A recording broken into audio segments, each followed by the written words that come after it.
আজকের এই দ্বীনি আয়োজন থেকে আমরা প্রত্যেকটা মানুষ এই কনসেপ্ট নিয়ে যাব, কোরআন থেকে এই ইলমটা নিয়ে যাব যে সম্মানিত চারটি মাস, যে চারটি মাসকে সম্মানিত আল্লাহ ঘোষণা করেছেন সেগুলো হলো জিলকদ, জিলহজ এবং মুহররম, আরেকটা হলো রজব মাস।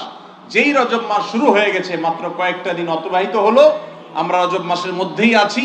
এটি সেই সম্মানিত 4 মাসের চতুর্থতম বা একটি। মোহতারাম হাজরিন, সম্মানিত এই 4টি মাস, এগুলো সম্পর্কে কোরআনে হাকিম আল্লাহ রাব্বুল আলামিন আমাদেরকে পরিষ্কার কিছু গাইডলাইন দিয়েছে। আল্লাহ তাআলা এগুলোকে সম্মানিত বলেছেন, বিশেষ মর্যাদা দিয়েছেন। রমাদানের পর এই 4টি মাসের মর্যাদা অন্য সকল মাসের চাইতে বেশি। এখন কথা হলো, রজব মাসের কয়েকটা দিন অতিবাহিত হয়ে গেছে। আমার কাছে বিগত মাস এবং এই মাসের এই কয়েকটা দিনের মধ্যে কোনো পার্থক্য হয়েছে কিনা, আমি এই মাসের যে কয়েকটা দিন অতিবাহিত হয়েছে সেই কয়েকটা দিনকে বিশেষ গুরুত্বপূর্ণ মনে করেছি কিনা, যদি না করে থাকি তাহলে তার পরিষ্কার মানে হলো যে আল্লাহ যে মাসকে সম্মানিত ঘোষণা করলেন, আমি ওই মাসকে কোনো কেয়ারই করলাম না। ব্যাপারটাকে ছোট একটা এক্সাম্পলের মাধ্যমে আমরা বুঝতে পারি। আপনি কোথাও বসে আছেন খুব স্বাভাবিকভাবে গায়ে এলিয়ে দিয়ে, হয়তো পা লম্বা করে বসে আছেন খুব আরামের সাথে, ফ্রি মুডে। হঠাৎ করে সেখানে কোন এক ব্যক্তি আসলেন, যেই লোকটার পরিচয় আপনি জানেন না। কেউ একজন আপনাকে পরিচয় করিয়ে দিলেন, যিনি মাত্র এসে এখানে উপস্থিত হয়েছেন তিনি আপনার হবু শ্বশুর।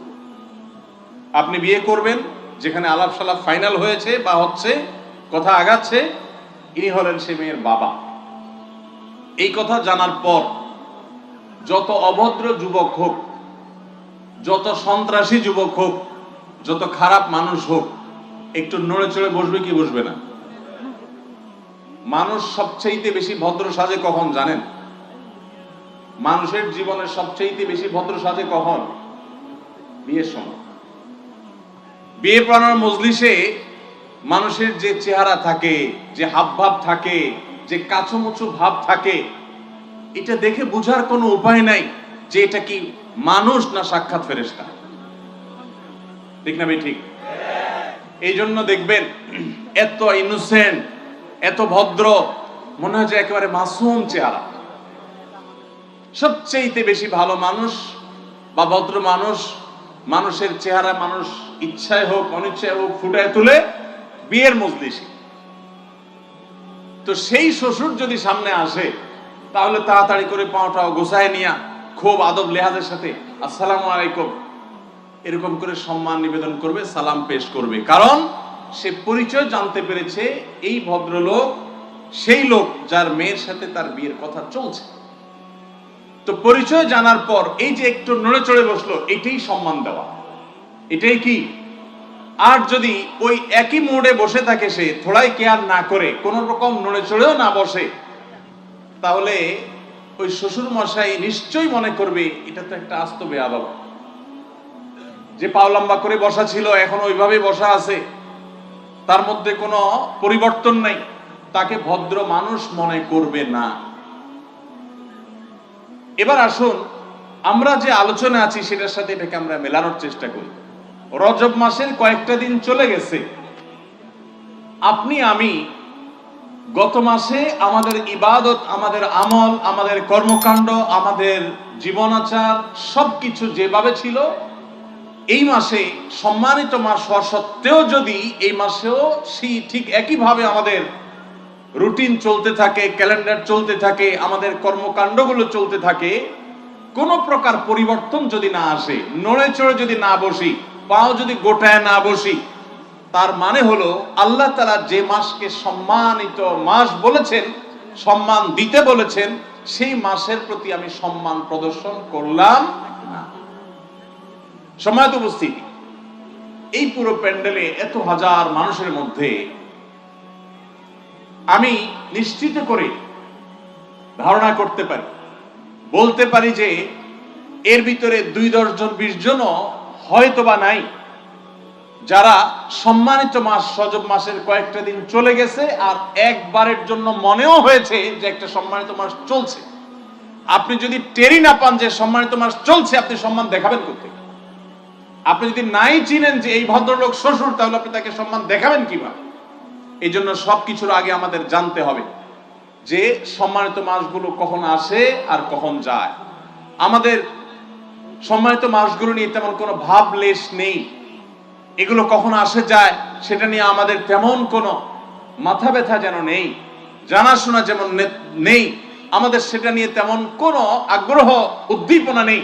আমি আবার বলছি, কোরআন যে বিষয়ে একাধিক জায়গায় একাধিক আয়াত একাধিক নির্দেশ দিয়েছে, নবী সাল্লাল্লাহু আলাইহি সাল্লাম যার ব্যাখ্যা পুঙ্খানুপুঙ্খ রূপে করেছেন, এটা কোনো সাধারণ বিষয় না। আপনার কাছে মনে হতে পারে এটা আবার কি এমন জরুরি বিষয়। সম্মানিত উপস্থিতি, অতএব সম্মানিত মাসের এই ধারণা, কোরআনের এই ইলম, এটা আমরা আজকে এই মজলিস থেকে, এই মাহফিল থেকে সাথে নিয়ে যাব তো ইনশাআল্লাহ।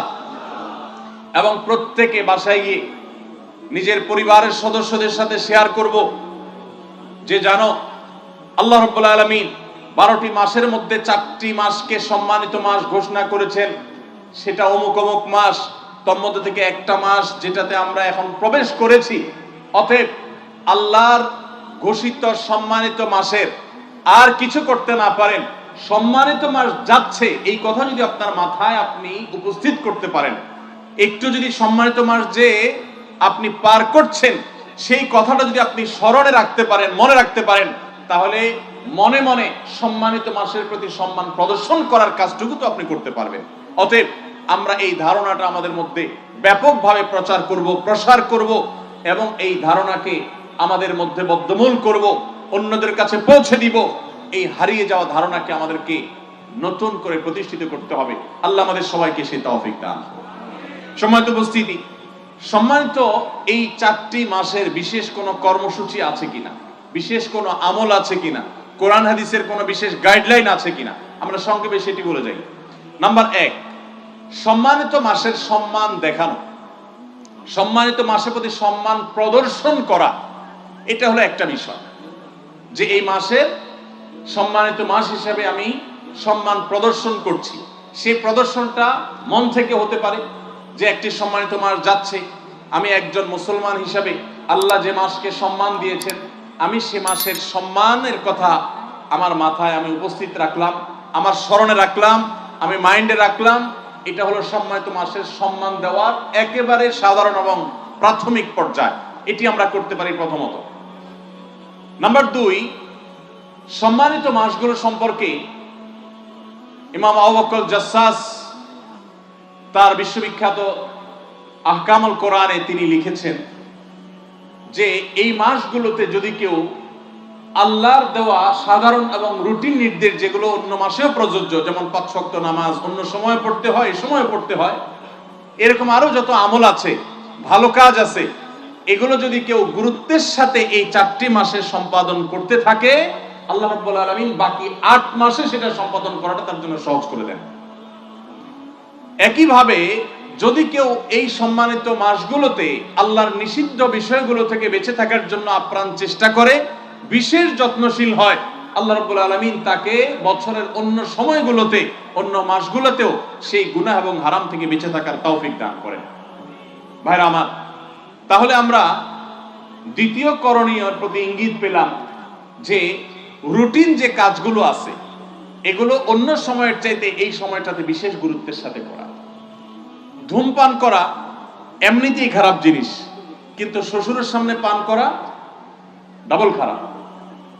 একে তো আপনি অন্যায় করলেন, গুনাহের কাজ করলেন, আবার সেটা আপনার একজন মুরব্বীর সামনে করলেন, অধ্যত্ব দেখালেন।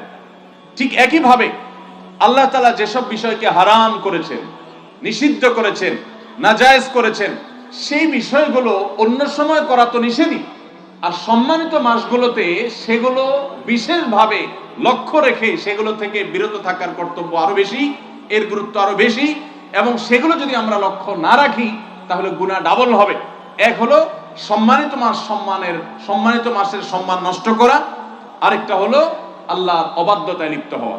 এই জন্য আল্লাহ রাব্বুল আলামিন এই আয়াতেই বলেছেন যালিকা দ্বীনুল কাইয়্যিম, ফালা তাজলিমু ফীহিন্না আনফুসাকুম, সম্মানিত মাসসমূহে তোমরা নিজেদের প্রতি পাপাচার করে নিজেদের প্রতি অবিচার করো না, জুলুম করো না, নিজের পায়ে নিজে কুঠারাঘাত করো না, তোমার আমলকে ধ্বংস করো না। এই জন্য সম্মানিত মাসে গুনাহগুলোকে, হারাম কাজগুলো বর্জন করার আলাদা গুরুত্ব এই আয়াত থেকে বোঝা যায়। সম্মানিত উপস্থিতি, আমরা কজন মানুষ আছি যে হাত তুলে আমরা মাথা উঁচু করে বলতে পারবো যে আমার একটা গুনাহ বা বদভ্যাস, হারাম কাজ করার প্রবণতা আছে? রজব মাস সম্মানিত মাস চলছে, যেহেতু সম্মানিত মাস শুরু হয়েছে, সম্মানিত মাসের সম্মানে আমি ওই গুনাহটা ছেড়েছি, এরকম বলার মতো মানুষ কজন আছে আমি জানি না। আপনি হয়তো মোবাইলে হারাম জিনিস দেখেন, বদভ্যাস আছে, সম্মানিত মাস যাচ্ছে, সম্মানিত মাস চলমান আছে, আল্লাহ তাআলা যে মাসকে সম্মানিত ঘোষণা করেছে, সেই সম্মানিত মাসের মধ্যে যদি এটা করি তাহলে শ্বশুরের সামনে সিগারেট খাওয়ার মতো, ধূমপান করার মতো ডাবল অপরাধ হবে, বেয়াদবি হবে, অসম্মান হবে। আমি সেই কাজটা করছি। এই চেতনা থেকে, হারাম কাজ থেকে এই মাসে বিরত থাকা, এটা কোরআনের দাবি, এটা ঈমানের দাবি, এটা আল্লাহর প্রতি আমাদের সম্মান প্রদর্শনের দাবি, আল্লাহর নির্দেশের প্রতি সম্মান প্রদর্শনের দাবি। অতএব আমরা দ্বিতীয় করণীয় পেয়ে গেলাম যে সম্মানিত 4 মাসে রুটিন ভালো কাজগুলো, 75 নামাজ ইত্যাদি, এগুলোকে বিশেষ গুরুত্বের সাথে করা, আর সম্মানিত মাসগুলোতে অন্য সব মাসে যেগুলো নিষিদ্ধ, হারাম, সেগুলোকে বিশেষভাবে বর্জন করার জন্য সংকল্প করা, সচেষ্ট হওয়া। আল্লাহ তাআলা আমাদের সবাইকে তৌফিক দান। যাদের মনে থাকে না এই সম্মানিত মাসের বিষয়টা, তাদের জন্য আমার একটা পরামর্শ আর অ্যাডভাইস হলো যে আপনি কোন একটা কাগজে, কম্পিউটারে টাইপ করে কিংবা হাতে কলমে লিখে, কাগজে কলমে লিখে আপনার শয়ন কক্ষে, আপনার কর্মস্থলে, আপনার ডেস্কটপে, আপনার মোবাইল স্ক্রিনে রেখে দেন, সেটাকে সেট করে রাখেন যে সম্মানিত 4টি মাসের অমুক মাসটি চলমান আছে। বাস শুধুমাত্র এইটুকু যদি আপনি বারবার প্রতিদিন দেখেন বা নজরে পড়ে, আপনার ভেতরে ঈমানি যে চেতনা আছে সেটা জাগ্রত হবে এবং ওই মাসের প্রতি সম্মান প্রদর্শনের অংশ হিসেবে তাকওয়া চর্চা আপনি অগ্রসর হওয়ার সুযোগ পাবেন। আল্লাহ আমাদের সবাইকে আমল করার তৌফিক দান। সম্মানিত উপস্থিতি, এই মাসে যুদ্ধ বিগ্রহ হারাম ছিল। বেশিরভাগ মুফাসসিরগণের মতে এই বিধান রহিত হয়ে গেছে, মানসুখ হয়ে গেছে। তারপরেও কোরআনের আয়াত আমরা জেনে রাখতে পারি এবং অনেক মুফাসসিরদের মতে, অনেক উলামাদের মতে মানসুখ হয়নি। বিষয়টা হলো আল্লাহ সুবহানাহু ওয়া তাআলা বলেছেন, ইয়াসআলুনাকা আনিশ শাহরিল হারাম কিতালিন ফি কুল কিতালুন ফীহি কাবীর ইলা আখিরিল আয়াত। অর্থাৎ নবী সাল্লাল্লাহু আলাইহি সাল্লামকে জিজ্ঞাসা করা হয়েছিল যে সম্মানিত মাসে যুদ্ধ বিগ্রহ করার ক্ষেত্রে আল্লাহর বিধান কি।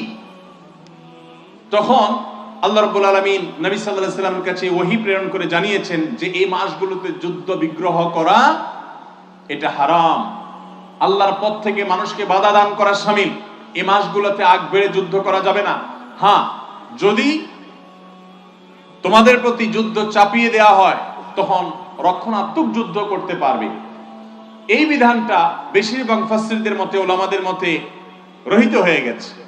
যে সমস্ত উলামাদের মতে রহিত হয় নাই, তাদের মতে আমরা এই আয়াতের উপরে আমল করা একটা অপশন হলো যে এই মাসের ঝগড়াঝাটি তুলনামূলকভাবে নিয়ন্ত্রণ করার চেষ্টা করা।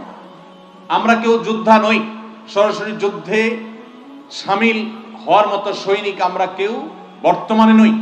অতএব আমরা যেটা করতে পারি সেটা হলো সম্মানিত মাসের সম্মানে মিনি যুদ্ধ, যেটা ঝগড়াঝাটি, গন্ডগোল, ফাসাদ, এগুলা না করি।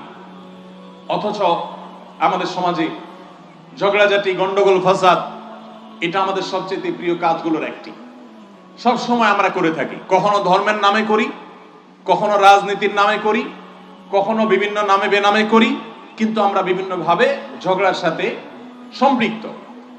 একসময় শুধু অফলাইন ঝগড়া হতো, এখন আমাদের ঝগড়ার বড় অংশ হয় অনলাইনে, সোশ্যাল মিডিয়াতে, ফেসবুকে, এবং সেখানে কাদা ছড়াছড়ি হয়। মুসলমান একে অন্যের বিরুদ্ধে শক্তি ক্ষয় করে আর শয়তানকে হাসায়। আল্লাহ তাআলা আমাদের সবাইকে হেফাজতে থাকার তৌফিক দান করুন।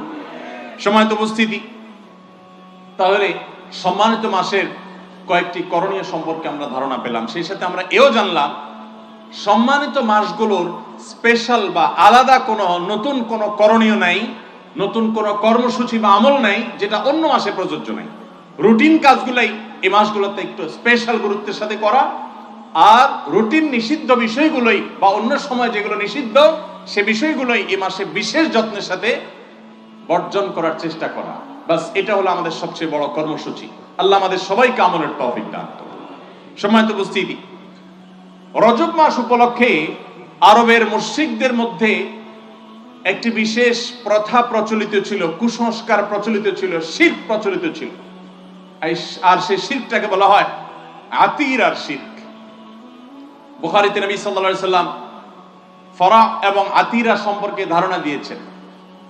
বিভিন্ন রকমের কুসংস্কার মক্কার মানুষদের মধ্যে ছিল, তোর মধ্যে একই হাদিসে দুটি কুসংস্কার। এবং বকরির প্রথম যে বাচ্চাটা হতো, এই বাচ্চাটা বড় হওয়ার পর এই বাচ্চাটাকে তারা জবে করত প্রতিমার নামে, প্রতিমাকে সন্তুষ্ট করার জন্য। এটা হলো ফরা। আর আতিরা হলো রজব মাস আসলে তারা প্রতিমাকে খুশি করার জন্য প্রতিমার নামে তারা পশু জবে করত, এটাকে বলতো আতিরা। ইসলাম আসার পর সকল কুসংস্কার, সকল অন্ধকারকে ধুয়ে মুছে পরিষ্কার করা হয়েছে। নবী সাল্লাল্লাহু আলাইহি সাল্লাম পরিষ্কার জানিয়েছেন ইসলামে কোনো ফরা বা আতিরা বলতে কিছু নেই। ইসলামের সমস্ত পশু জবে করা হবে পশুর সৃষ্টিকর্তার নামে। কার নামে জবে হবে? আজও আমাদের সমাজে অনেক মাজারে, অনেক দরবারে, অনেক দরগাহে, অনেক পীর সাহেবদের দরবারে পীর সাহেবদের নামে মানুষ পশু জবে করে, যেটা সারা বিশ্বের সমস্ত উলামায়ে কেরাম যে বিষয়ে ঐক্যবদ্ধ এবং কোনো প্রকার দ্বিমত নেই যে কোনো মানুষের নামে কোনো পশু জবা করা সেটা হারাম। আর কোনো পশু যদি কোনো মানুষের নামে বা আল্লাহ ছাড়া আর কারোর নামে জবে করা হয়, সেই পশুর গোশত খাওয়া হারাম। কোরআনে কারীমে আল্লাহ রাব্বুল আলামিন এক জায়গায় নয়, বহু জায়গায়, একাধিক জায়গায় হারামের যে তালিকা দিয়েছেন, হারামের যে সিরিয়াল উল্লেখ করেছেন, এর মধ্যে থেকে বলেছেন ওমা উহিল্লা লিগাইরিল্লাহ, আল্লাহ ছাড়া আর কারোর নামে যদি কোনো পশু জবে করা হয়, সেই জবে করা পশু যদি গরুও হয়, ছাগলও হয়, মোরগও হয়, হাঁসও হয়, অর্থাৎ হালাল প্রাণীও যদি হয়, যেহেতু নাম নেওয়া হয়েছে আল্লাহ ছাড়া আর কারোর, অতএব ওইটার গোশত খাওয়া হারাম। সেখানে পীর সাহেবের দরবারে যে অনেকে সে হারাম গোশত খেয়ে আসছে, পীর সাহেবের দরবারও যাওয়ার প্রয়োজন হয় না। আজকাল এরকম হারাম খাবার ঢাকা শহরের অলিগলিতে পাওয়া যায়, বিশেষ করে এই রজব মাসে। রজব মাসে মক্কার মুশরিকদের মধ্যে যেরকম প্রতিমার নামে পশু উৎসর্গ করার প্রচলন ছিল, আফসোসের বিষয় প্রায় 1450 বছর পর এসে আজকের এই সময়ও মুসলমানদের মধ্যে ঠিক সেই রকম শিরক প্রচলিত আছে। কি সেই শিরক? সেটি হলো, আপনারা অনেকে জেনে থাকবেন, খাজা মাইনুদ্দিন চিশতি রহমতুল্লাহি আলাইহি তার নামে এই রজব মাসে তার মৃত্যুর দিবস পালন করার নামে তার মাজারে তার নামে পশু মানত করা হয়। এবং আপনারা জেনে অবাক হবেন, এই দেশ থেকে শত শত মানুষ এখনো সেই মাজারে যায় এবং পশু মানত করে। এবং সেখানে শুধুমাত্র পশু মানত নয়, টাকা পয়সা মানত করা হয়। অনেক বড় বড় ব্যবসায়ী আছে, অনেক উদ্যোক্তা আছেন যে তাদের কল্যাণের জন্য সেখানে যান, আছে না নাই? ভাইরা আমার, এই রজব মাসে কোন পশু যদি আল্লাহর কোন প্রিয় নেককার বান্দার জন্য কোন আলেমের নামেও কেউ জবে করে, সেটা হবে শিরক এবং সেটার গোশত খাওয়া হবে হারাম। ইসলাম মানুষকে আল্লাহর আনুগত্য এবং গোলামি শিক্ষা দিয়েছে। ইসলাম মানুষকে কোন মানুষের গোলামি, কোন মানুষের আনুগত্যের শিক্ষা দেয় নাই। ভাইরা আমার, শিরক আল্লাহর জমিনে সবচেয়ে বড় অপরাধ। কেন কেন শিরকের মতো ভয়াবহ অপরাধ আরেকটা নাই? কেন আল্লাহ বলেছেন ইন্নাল্লাহা লা ইয়াগফিরু আন ইউশরাকা বিহি, আল্লাহর সঙ্গে শিরক করা হলে সেটা আল্লাহ মাফ করবেন না? কেন বলেছেন? শিরক কিভাবে সবচেয়ে বড় অপরাধ? আমরা মনে করি একটা মানুষ শিরকে লিপ্ত হলো, সে তো কারোর ক্ষতি করে নাই। একটা মানুষ কাউকে খুন করলো, সে তো একটা মানুষের প্রাণ শেষ করে ফেললো, সেটাও মহা অপরাধ। সেটার জন্য ইসলামের কঠোর বিধান আছে, জাহান্নামের শাস্তির কথা বলা আছে। কিন্তু শিরক কিভাবে সবচেয়ে বড় অপরাধ হয়? এটা তো সে কারোর ক্ষতি করেনি। ভাইরা আমার, শিরকের অপরাধ সবচেয়ে ভয়াবহ হওয়ার অনেক কারণ, অনেক বিশ্লেষণ আছে। এর ভিতরে একটা শুধুমাত্র যদি উল্লেখ করি, একজন মানুষ আল্লাহ শ্রেষ্ঠ জীব, আল্লাহ তাআলা কোরআনে বলেছেন লাকাদ কাররামনা বনি আদম, আদম সন্তানকে আল্লাহ তাআলা সম্মানিত করেছেন। এই মানুষ আল্লাহ শ্রেষ্ঠ জীব, শ্রেষ্ঠ প্রাণী, শ্রেষ্ঠ সৃষ্টি। এই শ্রেষ্ঠ সৃষ্টিকে যদি কোনো মানুষের সামনে, কোনো প্রতিমার সামনে বা কোনো সৃষ্টির সামনে তাকে মাথা নত করতে বলা হয়, বা সে যদি নিজের মাথা কোথাও নত করে, তাহলে সে গোটা মানবতাকে অপমান করলো, সে গোটা মানব জাতিকে অসম্মানিত করলো, গোটা মানব জাতির অপমানের মতো করার মতো কাজ সে করলো। কিভাবে? কোন বড় আয়োজনে রাষ্ট্রের প্রধান রাষ্ট্রপতির জন্য যদি কোনো চেয়ার থাকে, সেই চেয়ারে এবং রাষ্ট্রপতির জন্য যে মালা থাকে, যে ফুলের তোড়া থাকে, ঠিক একই রকমের চেয়ার, একই রকমের মালা, একই রকমের ফুলের তোড়া যদি ওই এলাকার একজন সাধারণ সরকারি চাকুরি, একজন সাধারণ পুলিশ সদস্য কিংবা একজন চৌকিদার বা একজন এরকম কোন মানুষকে, একজন মেম্বার সাহেবকে যদি সেই চেয়ারে বসানো হয়, পাশাপাশি চেয়ার, একই রকমের মালা দেওয়া হয়, একই রকমের তোড়া দেওয়া হয়, একই রকমের সম্মাননা দেওয়া হয়, এটাতে রাষ্ট্রপতির প্রতি অপমান হবে কি হবে না? আল্লাহ রাব্বুল আলামিনের সাথে বান্দার পার্থক্য হলো সৃষ্টি আর স্রষ্টার পার্থক্য, অর্থাৎ কোনো তুলনাই চলে না। রাষ্ট্রপতিও মানুষ, ওই মেম্বার সাহেবও মানুষ। এখানে কেউ কারো স্রষ্টা না, পার্থক্য শুধু একজন রাষ্ট্রপতি আর একজন মেম্বার, একজন একটু বড় চেয়ারের অধিকারী আর একজন ছোট চেয়ারের অধিকারী, এতটুকু পার্থক্য। এছাড়া আর বড় কোনো পার্থক্য নেই। বরং এমনও হতে পারে আল্লাহর কাছে ওই মেম্বারের মর্যাদা সে রাষ্ট্রপতির চাইতে অনেক বেশি হতে পারে। এরপরও যদি এই প্রটোকল মেনটেন না করা হলে তার প্রতি অপমান এবং অসম্মান প্রদর্শন হয়, তাহলে মহান সৃষ্টিকর্তার জন্য যে দাসত্ব নিবেদন করার কথা, সেটা যদি কোনো মানুষ, কোনো প্রতিমার জন্য করা হয়, তাহলে প্রকারান্তরে সেটা মহান রব্বুল আলামিনকে অসম্মান করার শামিল।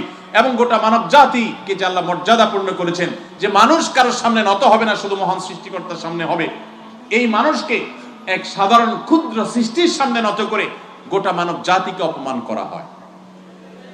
ভাইরা আমার, সেই শিরকের অপরাধ আমরা অনেকে জেনে না জেনে, বুঝে না বুঝে করে চলেছি। এই রজব মাস উপলক্ষে আপনারা দেখবেন ঢাকায় অনেকগুলো লাল কাপড়ে মোড়ানো ড্যাগ বিভিন্ন মাজারে, ছোট ছোট মাজারে বসে, এবং কিছু মোবাইল মাজার বসে, অস্থায়ী মাজার বসে মাইনুদ্দিন চিশতির নামে।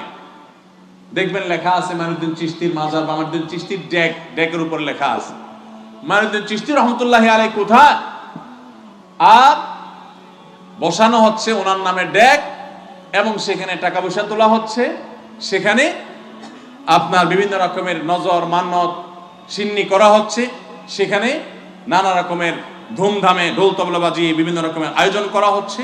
এগুলো সবগুলো শিরকের অন্তর্ভুক্ত। রজব মাসকে ঘিরে যেগুলো আমাদের সমাজের কিছু সংখ্যক মানুষ করে থাকে।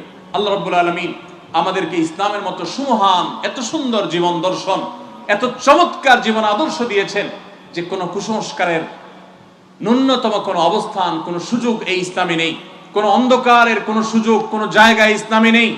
সেই ইসলাম পাওয়ার পর যদি আমরা কুসংরচ্ছন্ন থাকি, আমরা যদি কুসংস্কারে বিশ্বাস করি, আমরা যদি অন্ধকারাচ্ছন্ন থাকি, তাহলে এর চেয়ে দুর্ভাগ্যজনক আর কি হতে পারে। আল্লাহ তাআলা আমাদের সকলকে তাওহীদের পতাকা তলে একত্র হওয়ার তৌফিক দান করুন। আমাদের সবাইকে আল্লাহ তাআলা তাওহীদবাদী হওয়ার তৌফিক দান করুন। মুখে তাওহীদবাদী হলে চলবে না, আমাদের কর্মে, আমাদের চিন্তায়, আমাদের বিশ্বাসে, আমাদের মননে, আমাদের জীবনের প্রত্যেকটা ক্ষেত্রে তাওহীদের প্রতিফলন থাকতে হবে। আল্লাহ রাব্বুল আলামিন আমাদের সবাইকে সেই তৌফিক দান করুন।